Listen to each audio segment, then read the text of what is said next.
Hello, this is Luke. And this is Joe. We are going to talk about the different types and the features of moving image productions using examples from Star Wars.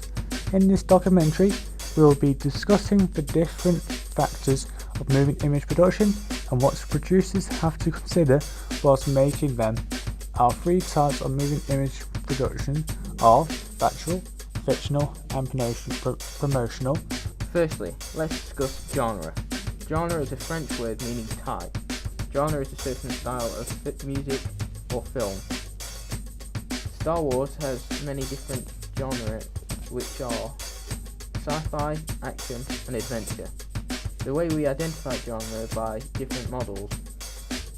For example, we can identify that one genre of Star Wars is sci-fi because of the space battles and futuristic weapons. There are different symbols used in the moving image production. The different codes are iconic, symbolic and indexical. Iconic shows symbols which are instantly recognizable. For example, in Star Wars it would be the Republic logo. Symbolic codes are also known as arbitrary. These codes show words. These could include names of planets on the screen. This can be good because there is no clear connotation, because whatever the symbol which is trying to infer is clear to the audience. Indexical code is a sign that signifies that something is going to happen, such as smoke, which would represent a fire. Indexical codes are very blunt, but they are very easy to understand. This can be bad because the audience may interpret different things than others. Codes are visual items that the filmmaker uses to create specific meanings. There are many codes. Some of the most widely used are color codes, which use colors which we associate with different emotions, such as red for love. Technical codes are all the ways the equipment has been used, such as for camera work. Non-verbal codes include body movements and vocal differences, such as pitch. Dress codes are basically what the actors have to wear in a certain genre of film. The theorist who devised narrative structure was Roland Barthes. Narrative structure focuses on two things: the content of a story and the form used to tell the story. Two common ways to describe these two parts of a narrative structure are story and the plot. Story refers to the raw materials of dramatic action as they may be described in chronological order. Todorow's theory slightly differs. His theory uses that all narrative follow a three-part structure where they begin with equilibrium, when everything is balanced, progress as something comes along to disrupt that equilibrium, and finally reach a resolution where equilibrium is restored. Mode of address simply means how the text speaks to the audience and how it involves them.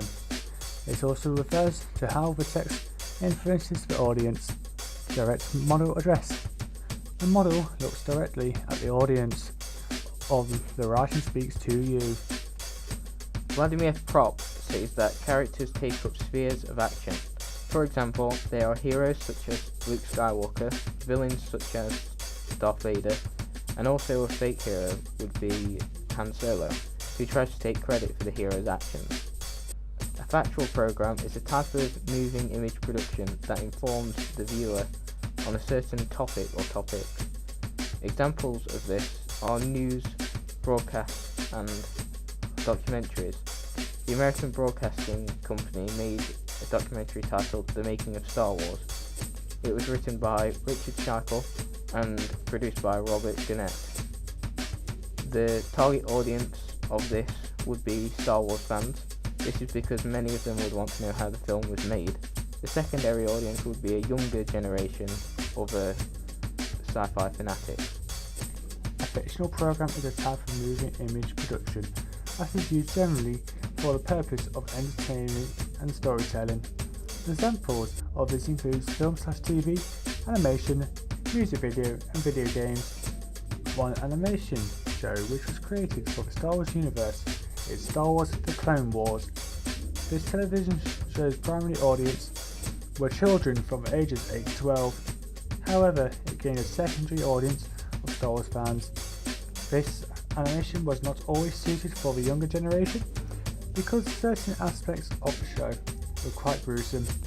The purpose of this animation was to entertain, but also to educate people of the wider events which happened during the Star Wars movies. The promotional program is a type of moving image production that is used generally to promote a product.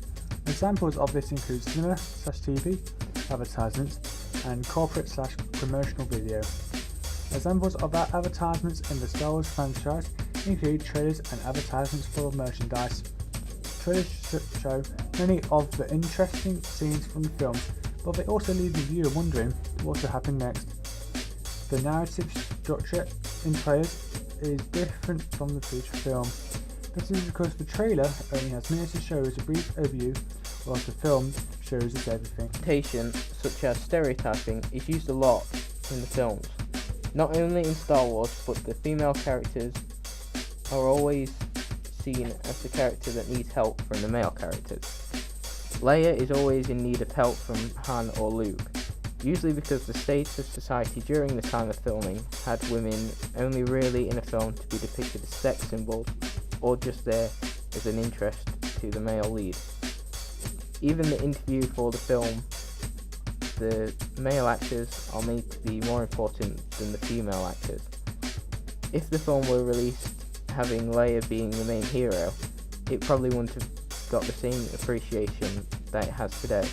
In comparison to The Force Awakens, where the female is actually the main lead character, it shows the difference between the depiction of gender and stereotyping. However, in films such as The Avengers, female characters are still below the male characters, so maybe stereotyping is still a reoccurring problem. Now on to mise en scène, which is the arrangement of a scene or the prop. Setting is used to create two senses, both place and the mood. It could also be used to highlight the emotional state of mind. Mise en scène is the French word for staging. However, the props, costume and visual effects allow other outlets to look into the character. It almost conveys an image of what you are to believe. For example, in Star Wars, all characters are represented in a particular way. In the trailers for the films, they present strong warriors dressed in robes, mainly to show the strength of that particular character. Props maybe have a link to the theory called the hypodermic needle theory, where the audience are influenced on the ways of the characters that they idolise. Drawing camera elements of the camera to an important way highlights the representation of the character. An example of camera would be like this theme has to influence the scene as it is based on one shot of the camera. Low light also used in Star Wars. This camera movement stays in all the shadowed areas and makes everything slightly softer and brighter for the watcher. In the Star Wars documentaries, you usually see the high key camera movement. We rely on a lot of natural lighting because they rely on a lot of natural lighting that is being emulated by this usually makes the shot look more. The sound used are also very reminiscent of the tones trying to be given to the audience. The use of the Imperial March is to reference that the person is a very bad character, whereas in the trailer they usually use hopeful music to tell the audience that the movie is about the victory of good against evil. Diagenetic sounds and non-diagenetic sounds are usually used within the actual film or promotion for the film. In a Star Wars documentary, it's very unlikely that they'll use sound effects that are used off screen because it doesn't really go with the formula of a documentary. Editing in the films is done a specific way, that is to remind the audiences of the franchise. Transitions in the films use the wipe effect or the iris effect, where the camera looks away and fades through a circle, whereas in the documentary of Star Wars they just use a different type of way to pull away from one clip. mainly because it isn't trying to go for the same effects as the film. Regulations are put up to stop people who are underage being exposed to content that might be deemed too violent for them. There are 4 different regulators in the media industry who serve different areas. PEGI regulates video games, BBFC regulates film ratings, and also Ofcom, which is a regulator for the broadcasting across the UK. Direct effects is a theory of mass media, such as the hypodermic needle theory, which was talked about earlier, is a direct effect model, and this states that they are injecting what they want into the audience's brain. This is basically suggesting that the audience is stupid, which has caused backlash from audience members because they start to feel that they are being played around with, and so making them feel quite demeaned. Especially nowadays, this is deadly because YouTube is available for anybody at any age and struggles to put up barriers around videos that might be too violent for a young watcher.